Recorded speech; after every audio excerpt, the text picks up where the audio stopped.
জেলা যাত্রা উৎসবের উদ্বোধন অনুষ্ঠান অনুষ্ঠিত হলো পূর্বস্থলী 1 নম্বর ব্লকের শ্রীরামপুর পঞ্চায়েতের অন্তর্গত শ্রীরামপুর ইউনাইটেড উচ্চ বিদ্যালয়ের মাঠে।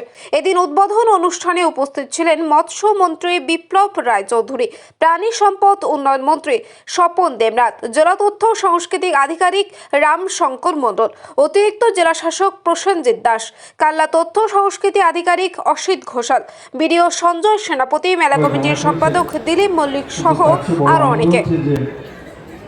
মেলাটা শুরু হচ্ছে বিবেকানন্দের জন্মদিন 12 জানুয়ারি।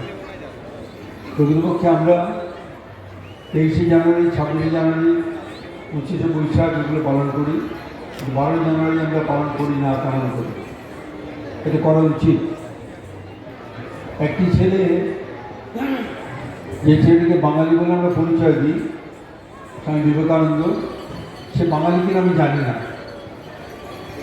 আমি কোনো বাঙালি ছেলেকে দেখিনি উদাত্ত স্বরে গান গায় আবার কুস্তি প্র্যাকটিস করে।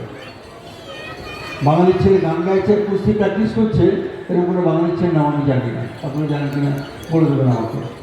বিবেকানন্দ ছিলেন সেই ছেলে যে উদাত্ত স্বরে গান গায় আর কুস্তি প্র্যাকটিস করে।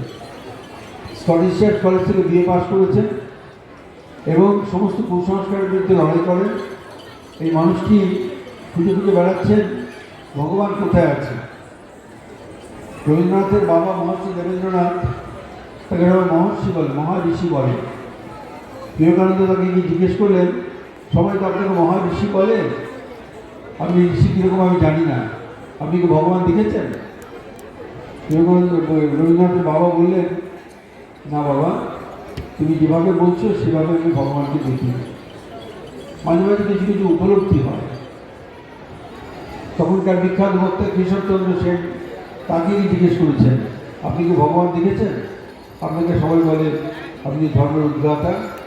কেশবচন্দ্র সেন সরলচে বলেছেন, না বাবা, আমি ভগবান দেখি।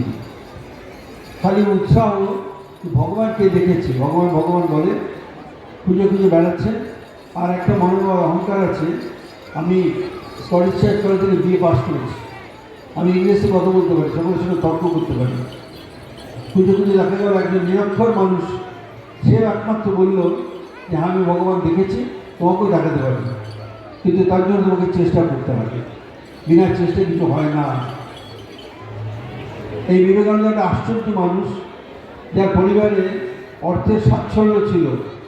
বাবা ওকালতি করতেন, প্রচুর অর্থ রোজগার করতেন, বাড়িতে নিজেদের তো খাওয়াতেনি, পরিবার পরিজন সবাই আছে, সেই সঙ্গে সাধু সন্ন্যাসী যারা আসতেন সবাই খেয়ে যেতেন। কিন্তু হঠাৎ করে দুম করে বাবা মারা গেলেন। যেই বাবা মারা গেলেন, আত্মীয় স্বজন পরিজনেরা তারা চেষ্টা করলেন সম্পত্তি গ্রাস করে নেওয়ার জন্য, আর অর্থ সংকটে ভুগতে আরম্ভ করলেন, রোজগার নিয়ে খায়। 3 ভাই, তারা 3 ভাই আর 5 বোন, কিন্তু ভাইরা কেউ রোজগার করে না, সঙ্গে ছোট। বিবেকানন্দ বাবা মারা যাওয়ার পর অথই জলে পড়ে। পূর্বস্থলী থেকে প্রসেনজিৎ দেবনাথের রিপোর্ট, সুন্দর বাংলা নিউজ।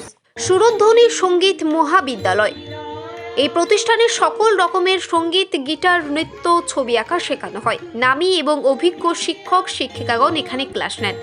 সুন্দর পরিবেশে কাল্লা কাটোয়া STKK রাস্তার পাশে চাঁদপুর হাসপাতালের উল্টো দিকে এই শিক্ষা প্রতিষ্ঠান।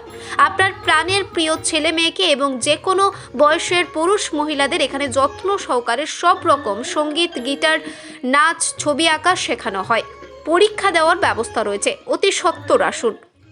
আমাদের যোগাযোগ সোমা দেবনাথ 7718539305। আমাদের ঠিকানা চাঁদপুর হসপিটালের সামনে, পূর্ব বর্ধমান। বিশেষ বার্তা, শনিবার বিকালে গান শেখানো হয় এবং রবিবার নাচ, তবলা এবং ছবি আঁকা শেখানো হয়।